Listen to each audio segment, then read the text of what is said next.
Hello and welcome to the 21st and final full-length Scouching Report for the 2021 NHL Draft. Today we are looking at the player that is almost across the board, according to mainstream outlets, the player likely to go first overall in this year's draft, and that is the University of Michigan Wolverines defenseman Owen Power. I like to think of myself as relatively unbiased, combining how things look in the data with how things look to me with my eyeballs, and how those two things intertwine to form relatively concrete profiles of a player as they are right now. And to me, it would be disingenuous for me not to be perfectly honest about how I feel about this player in this year's draft. And on this report, I'm gonna have to go out on a limb. I know what I'm seeing with my eyeballs, and I know what is coming out in the data with regards to Owen Power. And when you combine what I am seeing with what is publicly being said about him by mainstream outlets, things just don't seem to line up very well to me, and I have really tried to square that circle all season long. So to start, we're going to look at the tracked data and then move into the tape to explore the trends in the data that's there. So we'll start with the good side of things. When it comes to transition efficiency, Owen Power is among the best defensemen in this year's draft. He maintained control on 75.5% of the offensive transitions where he was involved. He allowed control on defensive transitions just 33.8% of the time. But that does change a little bit when you look at the percentage of transitions for his team where he was involved in the first place. Power was involved in 22% of offensive transitions for Michigan when he was on the ice, but very interestingly, he was involved in just 18% of defensive transitions when he was on the ice. That's not a great start right there, but at least he's efficient when he's involved. On the surface, his 51% shot attempt percentage across my sample is perfectly adequate, but when you remove low danger shots, things also start to look worse. But to flip back to another positive, Power passed the puck 27th most out of any player I've tracked. His completion percentages were 20th, and another very interesting data point was that he was 17th in my data set when it comes to generating shot assists. So to me, this does show some indications of what makes Power a unique player. He does generate shot assists in the offensive zone very well, and while he's not the most involved player in transition going either direction, when he is involved, he is efficient. And with that low transition involvement but very high pass volumes, to me, that indicates that he is very much a player who's involved in D-to-D passing in the defensive zone, trying to find lanes up the ice, and offensive zone passing, trying to create offense for his line mates. And also on the plus side here, his rate of dangerous pass attempts per 60 minutes also put him 7th amongst defensemen in my data. So this is a player that does have some offensive traits to him once the puck is in the offensive zone. So the tracked data to me is, I would say, a mixed bag of both positives and troubling areas, especially when you're framing it through the lens of a potential first overall draft pick. But the video is where things get even more polarizing, I would say. So we'll start with the good.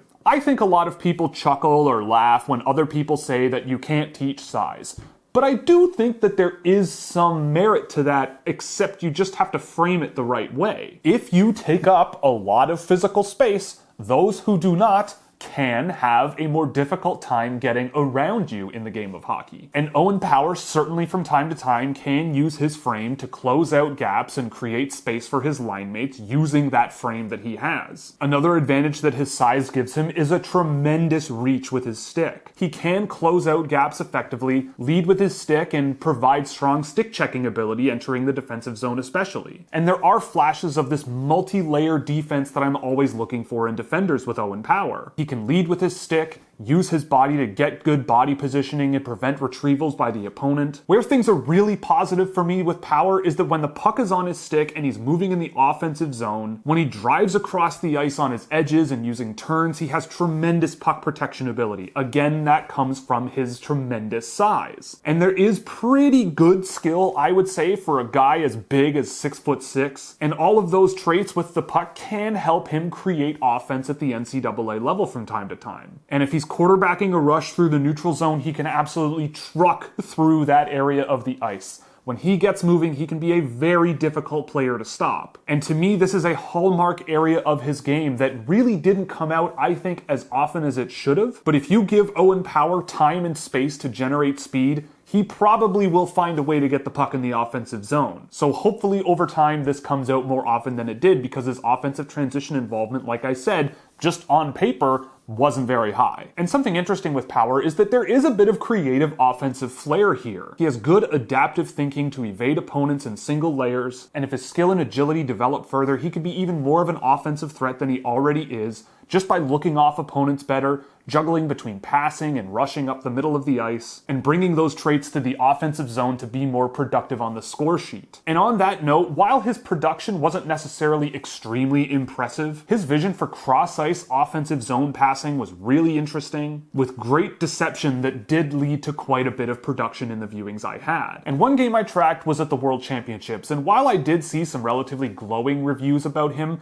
I thought he was fine, perfectly reasonable. I think it felt like Gerard Gallant's deployment of him was to send him over the boards and expect him not to screw up.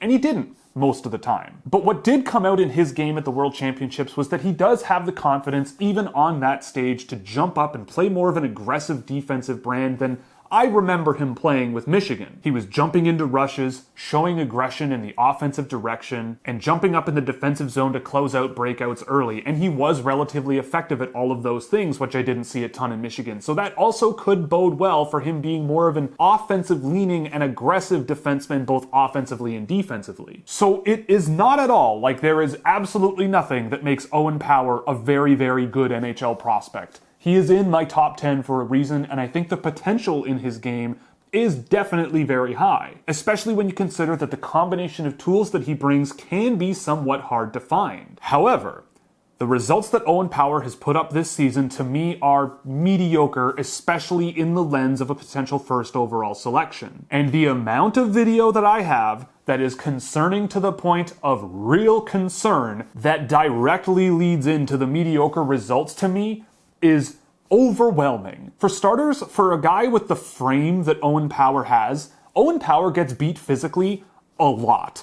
And in situations where you really don't want your defenseman to get beat, and especially when that defenseman is 6'6". While he has that multi-layer defense that came out in certain situations, a lot of those situations came when the forechecker was coming directly at him and not really challenging him wide. He's got great reach, he can lead with his stick, but if that player makes a quick cut outside along the boards or even inside towards the middle of the ice, I found Power had a really hard time managing that quickness and closing those gaps quickly to shut down those entries. And at times I felt that basically any kind of pursuit defense scenario where guys drive wide and get a step or two on him is just a work in progress at best. Power was getting left behind far more and relying basically strictly on his reach to try to shut down that rush. And a lot of this, I think, stems from a lack of comfort and strength when it comes to that lateral mobility. When it was good, sure, it looked pretty fine. But at times he looked very unstable on his feet, especially when it came to pivoting and using crossovers to change his angle on the ice and try to retrieve pucks defensively. And you could say that this was just an early season problem for him, but I also noticed it in the World Championship game I tracked as well. His ability to monitor passing lanes and shooting lanes on defensive rushes also felt really hit or miss to me. And that also could be part of what a downside could be for a player as big as Owen Power.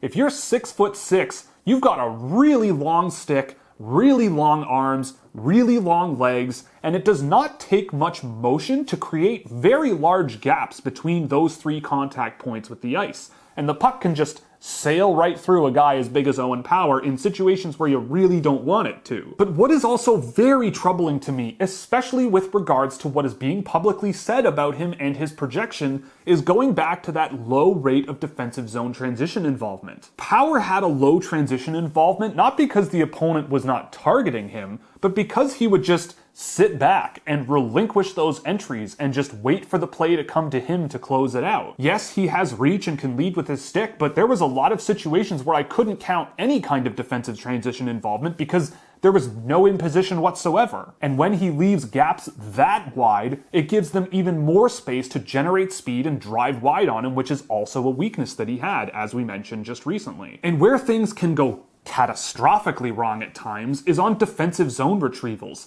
Across the entire season, I saw Owen Power seem to struggle a little bit just getting the play settled in the defensive zone to start a breakout. Defusing pressure with a simple skill move and evading pressure with his agility was also not really there a whole lot of times. Someone with the size that Owen Power has, that is ranked at number 1 by so many outlets, should not, to me, have trouble in this many areas of the game, and especially for a player that is almost eligible for the 2020 draft. So all of this factors into what made Owen Power the 10th worst dangerous shot attempt against rate defenseman that I tracked a decent sample of this season. Opponents could beat him in battles, strip pucks off of him, take advantage of his lack of real explosivity and real lack of physical imposition to just blast into dangerous areas, especially when he's allowing such a massive gap on so many defensive transitions that led to that low percentage involvement. While in certain areas he is a gifted skater in the forwards direction, his skill level as it is right now and apparent lack of comfort on his feet at this moment came out at inopportune times that really led me to believe that he might struggle to get into that offensive rush scenario where his skating traits are at their best. If you can't start a breakout, then you can't generate the speed necessary to show off what you're super capable of. And I think that's another factor that led to a bit of that low offensive transition involvement for a player that was so efficient in that area. There are just too many examples to ignore of what, in my opinion, is Owen Power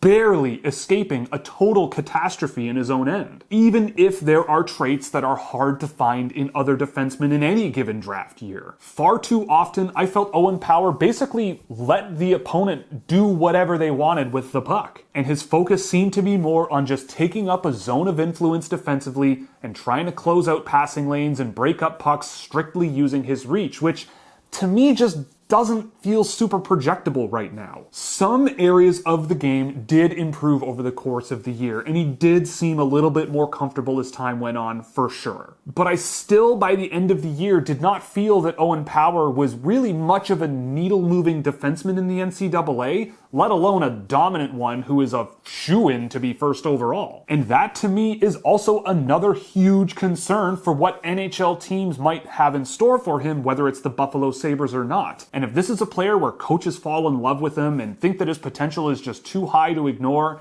and they just start shoveling minutes at him on a rebuilding team, you might be giving him a little bit too much too fast right now, in my opinion. I mean, look at this play. It's from an elimination game. It was the final game of the season. And plays like this for a defenseman, to me, are just not good enough. His feet are completely stagnant, the stick check is weak, and there is just no physical pressure whatsoever. And again, this is the end of the year for Power. So while his offensive zone vision and potential playmaking ability are definitely very positive areas of his game that are worth putting him in the top 10, the puck still needs to get to the offensive zone. And I just felt that at times, even when Owen Power was passing the puck through zones, he just wasn't putting a lot of pressure or enough speed behind his passes and making questionable decisions that just lead you into situations where you don't want things to go wrong and they could. Like the play I'm highlighting right now. I counted 5 seconds for Owen Power to read the ice and identify his passing option. And the passing choice he made involved passing a puck over the blade of an opponent's stick through the middle of the ice across the defensive blue line, while to me there was an easier outlet option here to Keaton Pearson, numbered 20. The pass worked out in this situation, but if it hadn't and that blade had been an inch above the ground, that puck could be going the other way, and at this point, I don't think Power would really have the defensive ability to close out that turnover. So I really wish I saw and understood why people have Owen Power at number 1 this year. I really do. But what I see right now is a 6'6" defender who plays a style of defense that, if he was 6 feet or 6'1", I think many NHL scouts would write him off because his style of defense is not projectable. The only difference to me is that he's 6'6" and has a lot of extra reach that he can use to his advantage. How much value does that extra 6 inches really give you? I don't know, but I just don't think it's enough to warrant picking him at first overall this season. Yes, the NHL Draft this season is kind of devoid of real game-changing elite talent. But the NHL Draft, to me, especially at the high ranges, is about risk management. And you don't want to draft a player first overall, to me, that is as risky as Owen Power with regards to how his projection is. His data, to me, is kind of underwhelming, especially relative to other players likely to go in this range. and the video I've seen is extremely concerning and directly feeds into why his data is underwhelming. To me, the argument of maybe he will work out all of these issues is not good enough for me. I want more certainty than that, especially if I'm drafting with a very, very high-end pick this year, and especially if I am the Buffalo Sabres. But I will also note that it is possible that there is a universe that Owen Power turns into a top-pair minutes-eating monster at both ends of the ice. And once in a while, yes, you see it.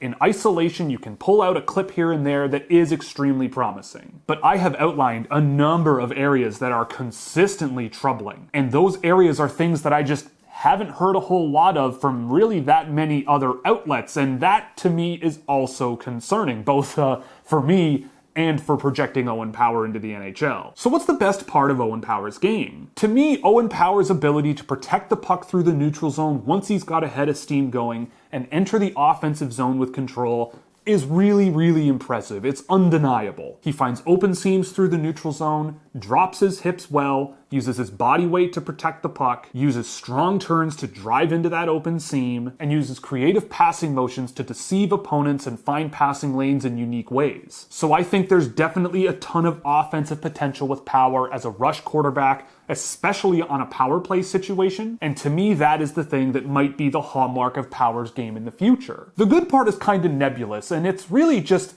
what if he works out? What if he becomes a mobile, physical, skilled 6'6" defender that can eat minutes, play on the power play, be a perfectly competent defensive player with reach and physical imposition, and just becoming something that on the surface he could be, but really isn't right now. There's all these things in conjunction in really brief flashes that I've seen, and I think that latching onto that might be what's putting him at number one on so many lists. And when it does all get put together once in a while, yeah, it's really impressive. So to me, people seem to think that his offensive game isn't really what's going to be a hallmark of his game in the NHL, and frankly, I would disagree. With the patience and vision and blatant ability to generate offense in the offensive zone, and the ability to quarterback a rush through the neutral zone, I certainly think that there could be a really dynamic offensive defender here with Power. If the focus on his development is making him into an offensive player and trying to raise the floor of his defensive game, you could end up with a very unique 6'6" defender down the road, rather than trying to raise the floor of his defense a ton while negating the offensive potential of his game in order to raise that floor. And on that note of offensive potential, I think there is definitely such a thing as an offensive player that is very dynamic with their playmaking. While you can make things very fancy and very creative at times,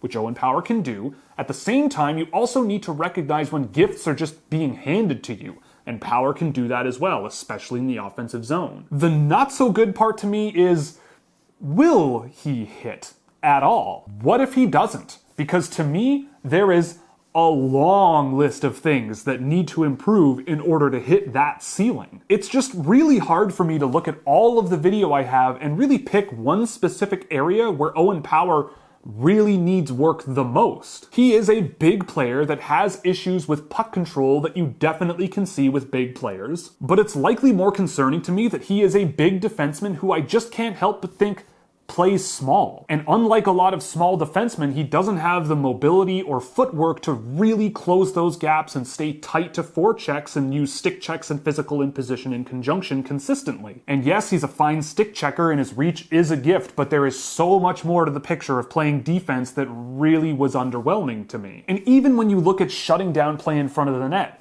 you can look at a 6'6" defender and say, oh, he's great at clearing the front of the net. No one's going to get chances from inside. But Power can have a hard time clearing the front of the net, getting his stick on the puck before an opponent, and clearing the front of the net in any kind of way. And that was again a trait that led to these really high rates of dangerous shot attempts against. This data is coming from somewhere. I wish it wasn't, but it is. So I've been a little bit harsh in this video, but we're talking about a potential first overall pick here, and we're also talking about the Buffalo Sabres having the first overall pick this year. And I don't know about you, but they kind of need to turn a corner in the right direction, I think. And my concerns with Power really only strictly revolve around what people are saying and what I am seeing both with my eyes and in the data. And it seems like a lot of people are either not seeing or have completely set aside the objectively questionable areas of his game in the hopes that development will fix it, and how to me that could lead to way too much, way too fast in his NHL career, especially considering that he is a 6'6" defenseman that might go first overall this year. And I have seen that happen time and time again with talented young defenders who are very big, and NHL coaches just toss them into the NHL. And in my view right now, Power is not really ready for an NHL role outside of the role he played at the World Championships, which really didn't showcase his best traits very much. And to me, that really undershoots his potential, so to me, at least another year in college makes a lot of sense for this guy. The NHL is really hard to play in, harder than it's ever been. It is extremely fast. Everyone is extremely skilled. If you're not physical, you're DOA. The game is extremely intense, and they are extremely well trained. Look at the struggles that Alexis Lafreniere had this season, for example. And the whole league is getting better and better every year. And while you can make the argument that development will fix Owen Power, that leaves out the development that all the other prospects in this year's draft are going to show. Another year in the NCAA to not only become consistently comfortable there, but dominant, I think is necessary, especially based on his 5-on-5 play. Developing his footwork to be more aggressive laterally, developing his puck control to be more high-end than it already is, and just getting stronger on his gigantic frame in a stable environment where he can play a lot of minutes, I think would do a lot better for him than plowing him into the NHL right away. And I know that he himself has said that he plans on going back to Michigan for another year. But at the same time, it has become public at time of shooting that the Buffalo Sabres have not yet interviewed Owen Power. So there isn't much intersecting discussion about what their plans would be with him if he's the guy at number 1. But if the Buffalo Sabres pick him, how tempted are they going to be come next season to take a 6'6" defenseman who played in the NCAA last year, got a chance on a world championship team and did not look completely out of place, and try him out on an NHL team with open jobs on defense? And again, if we're talking about risk management with a team that really needs to hit on a really useful player in this range, I just can't help but feel that the risk with Owen Power is much larger than what the public discourse seems to be. On the other hand, maybe this will be a really good learning experience for me. Defense can take longer to develop, and look, I will accept that maybe this is where I will be wrong down the road. Maybe defenders who have trouble on defensive zone retrievals, gap management on defensive transitions, reluctance to use their size to their advantage consistently, get beat physically when they do get involved more often than you'd like, and without a ton of truly high-end evasive skill moving offensively with the puck right now, can become a top-pair NHL defenseman. I can't say it's impossible, but for me, this is a risk that at first overall, I'd be happy letting another team take on. But with Owen Power's straight-ahead speed, puck protection ability, efficiency when he does get involved in transitions, and especially with the pass vision in the offensive zone that he shows, there is a world where if I'm drafting him, I think Owen Power could be a better than competent minutes eater that you unleash on the power play and really try to coach to be more of that aggressive offensive style of defenseman. And you might just have some moments where you hold on to your bottom in the defensive zone with Power, but you kind of forgive that with the offensive tools he brings. But at the same time, there are defenders available in this year's draft you could say the exact same thing about,